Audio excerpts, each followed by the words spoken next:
যে আমরা হাতীবান্ধা মানব কল্যাণ পরিষদ বিভিন্ন ধরনের সামাজিক কার্যক্রম করে থাকি।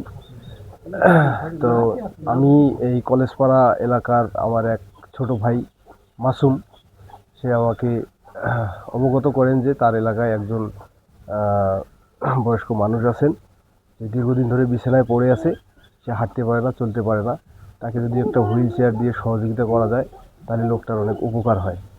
তো আমি আমার সংগঠনের সদস্যদেরকে বিষয়টি অবগত করি এবং তাদের সকলের সহযোগিতা এবং সুধী শুভাকাঙ্ক্ষীদের সহযোগিতায় আজকে এই ভাইকে হুইল চেয়ারটি দিতে সমর্থ হই।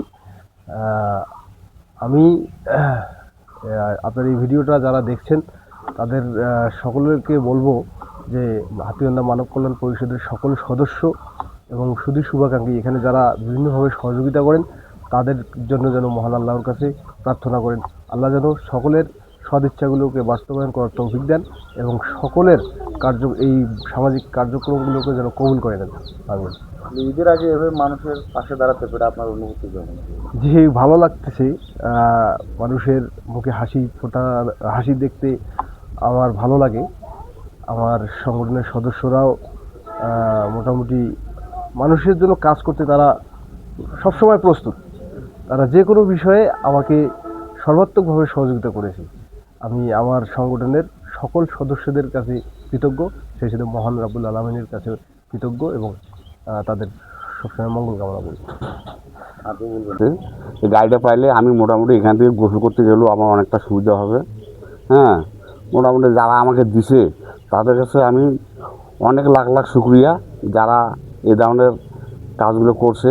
আল্লাহ মানব মানব কল্যাণ পরিষদ হাতীবান্ধা, তারা যে উপকারটা আমার করছে বলে বুঝাতে পারবো না।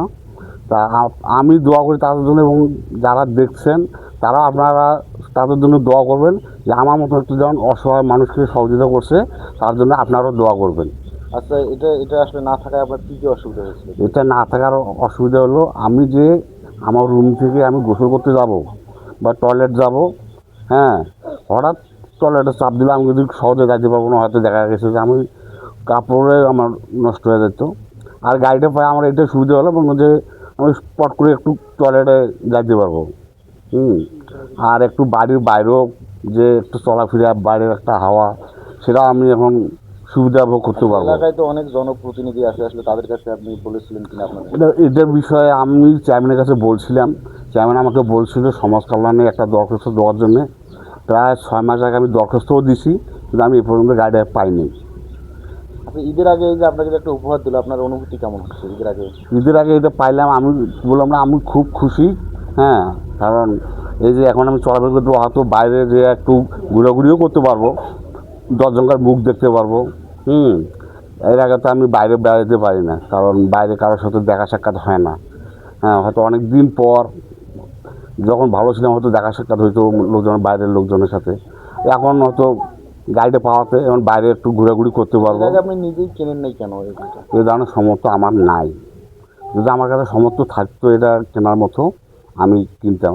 আমাকে আমার ভাই অন্যরা সবাই সহযোগিতা করে খাওয়াচ্ছে।